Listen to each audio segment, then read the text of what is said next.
All right, so check it out. The movie starts on the very last day of 1999, December 31st, and we meet this guy, Eli.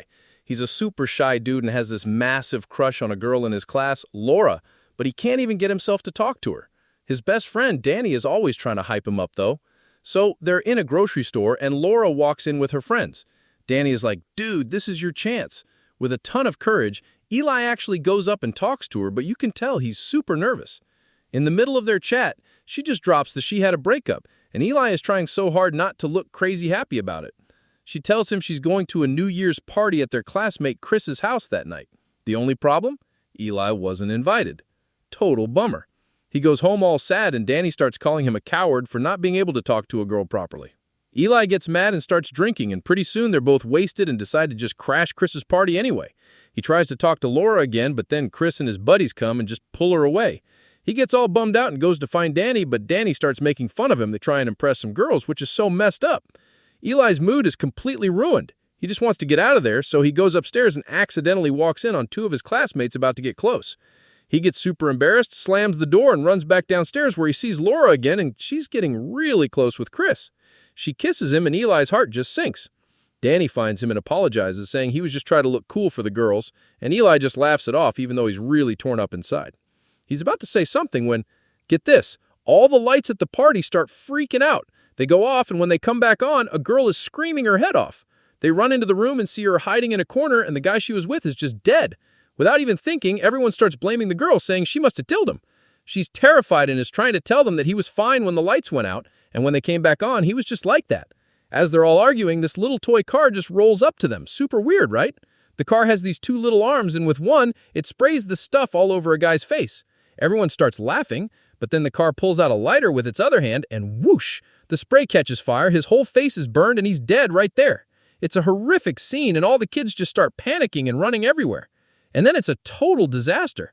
One by one, all the electronic gadgets in the house start attacking people. A mixer grinder goes after one boy. DVDs start shooting out of the DVD player like ninja stars and slice up another person. Even the light switches pop out and start zapping people with electricity. Laura, Eli, and Danny are all huddled together, having no idea what's going on. Chris comes over and tells Laura to come with him, but she refuses to leave the scared girl behind. Chris is a total jerk about it, saying, in a situation like this, we should only save ourselves. The second he says that and turns to leave, the oven door swings open, hits his leg, and just pulls him inside. The oven cranks up to full temperature, and he's cooked. So gnarly. Seeing this, the three of them decide they have to find that other girl and get out of there. By the time Danny gets to her, he sees this power drill just moving on its own towards her. The drill stabs right into her body and kills her. Then it comes for Danny, but he stomps on it and breaks the machine just in time. They all run to a garage, and it's just Laura, Eli, and a few other students left. They're all trying to figure out what to do when one kid says, I know what this is. It's Y2K. Everyone's confused, like, what's that? The kid explains it's a bug that everyone was worried would crash all the computers when the year 2000 hit. But nobody thought the bug would actually make electronic gadgets attack and kill people. With all the technology in the world, they realize their chances of surviving are super slim. The kid says their only hope is to get to a place with no electronics. Laura immediately thinks of an old factory where everything is done with hand-cranked machines, no electricity or computers. They have to get there fast, so they grab whatever they can, bikes, skateboards, rollerblades. But then Danny remembers he left his bag behind and has to get it. The second he turns back, a robot jumps out from behind a door and a sharp blade stabs him right through the chest, killing him. Eli tries to save him, but it's too late. His best friend is gone. As much as it hurts, he can't risk everyone else's lives, so he has to leave Danny's body and go. As they get outside, an electric tower literally reaches down, grabs another member of their group, and electrocutes him. Another death, and they don't even have time to be sad. They just have to keep moving.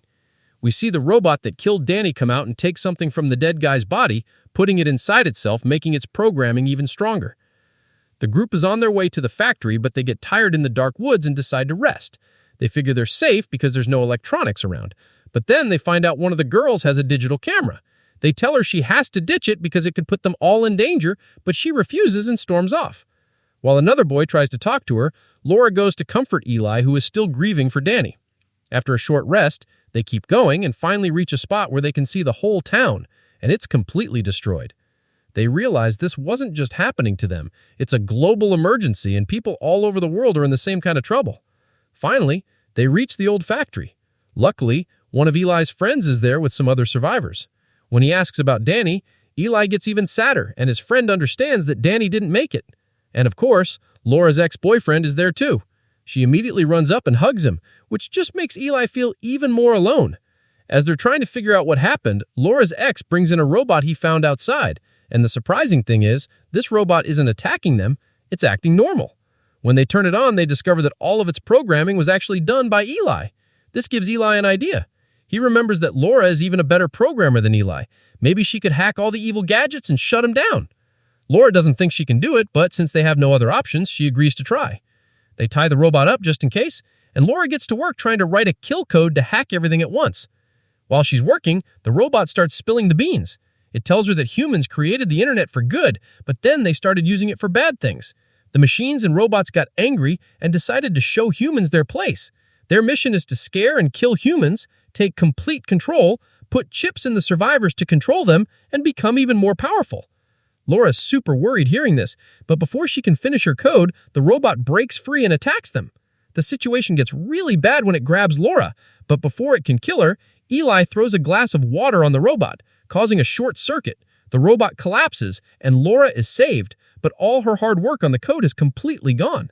They have no idea what to do next. That night, Eli sees Laura and her ex getting close again, and he feels more alone than ever. He decides he's not going to just sit around. If he's alone, he's going to be the one to help others. He convinces 2 other people to go with him back into the town to save anyone who is still alive. Before he leaves, Laura comes to him and tells him not to go, that it's too dangerous. But Eli, with a new kind of confidence, tells her that if Danny was alive, he would be out there helping people. Hearing this, Laura says she'll go with him, but Eli shuts her down. He says, "No, we don't need you. You go live your life." He says a lot of sad things, but Laura knows he's just saying it because he's hurting. After they leave, Laura gets back to work on the code, and this time she succeeds way faster. Meanwhile, Eli and his 3 friends are walking when that same evil robot comes up behind them. It attacks one of his friends, but before it can do more damage, Laura shows up with her own friend. Eli's other friend tries to fight the robot to save them, but he's no match for it. The robot overpowers him and kills him in seconds. Now everyone is terrified. To save themselves, they all hide in a portable toilet. The robot tries to get them and even grabs Eli's bag, but he manages to slip out of it and shut the door. In a rage, the robot just pushes the whole toilet over and they go sliding down a hill, landing near a river. Thank God they survived. They make their way back into town and find a shop with very few gadgets. And inside, they find the city's most famous rapper hiding out. He tells them all his friends were killed by the gadgets. Laura tells him she's made a kill code that can hack all the gadgets and stop them. All the electronics are working on the same program, so if they can upload her code, it will shut everything down. She also figured out that the main network is being run from their high school. They sneak into the high school computer lab and see the biggest computer in the world, which is controlling all the robots. Before they can do anything, a small robot attacks them. One of their friends sacrifices himself, taking all the hits from the robot to save Laura and the others. They get to the next room and see the most shocking thing yet. The robots are already imprisoning humans and putting chips in them to control them. It's a desperate situation. To distract everyone, the famous rapper just starts singing. While he's got their attention, Laura starts uploading her code. After a few tense moments, the kill code is in the system, and at once, every single AI robot just stops working. Their mission was a success. All the electronic gadgets that were destroying everything just fell to the ground. Then we jump 5 years into the future. It shows that Laura and Eli are together, and they've come to visit Danny's grave. It seems like everything is okay, but then we see a little glitch on one of their devices. Laura and all her friends realize at that moment that the AI system isn't completely gone. It could still come back and bring more destruction. And with that crazy mystery, the movie ends.